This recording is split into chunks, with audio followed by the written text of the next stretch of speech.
Carl Philipp Emanuel Bach spent most of his time in Berlin working for this guy, King Frederick the Great of Prussia, who was very difficult.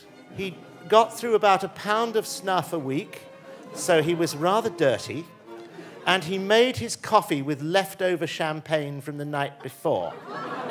This was probably the best classical music concert I've been to have an understanding of the story behind the music, the pieces, the characters, you know, the personalities, and see that also visually. Robert, can you just explain the two instruments that are up here? You'll see that it has two keyboards, unlike a typical piano, and those two keyboards allow you to play with two different colors. So as you can hear,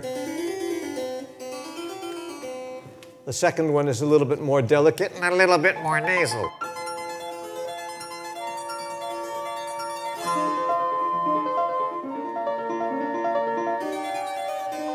You got snippets of what you were about to hear so that when you heard it in full, you recognized the themes, you had something to relate it to, the pictures were also helpful.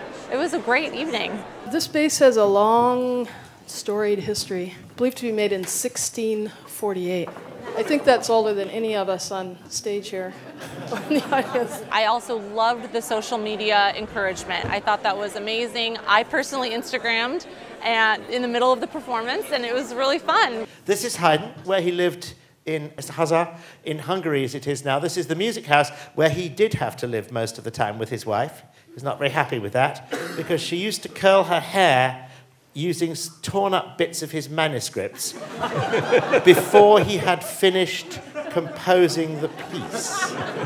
So I played sports, so to me it was like I got to play-by-play. You know, like that helped me understand what was happening, because I think it's just as, like each movement means something, but I don't know what it means, right? But tonight I knew what it meant. We're also going to play a minuet. Now, a minuet was the acid test as to whether you'd been properly brought up in the 18th century. It's a very beguiling rhythm. It goes 1, 2, 3, 1, 2, 3 like a waltz. But Haydn, of course, decides to play a trick on you.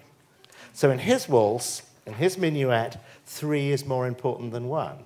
3, 1, 2, 3. It's as if you've got this kind of feel. You'll hear it now. We'll do it with the repeats. So, 1 and 1.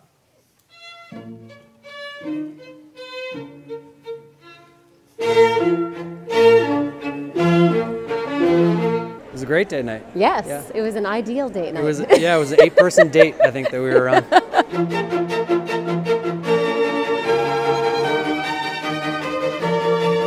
You have wine, you have younger people, you have the social media aspect, so it's a wham bam, thank you ma'am of classical music.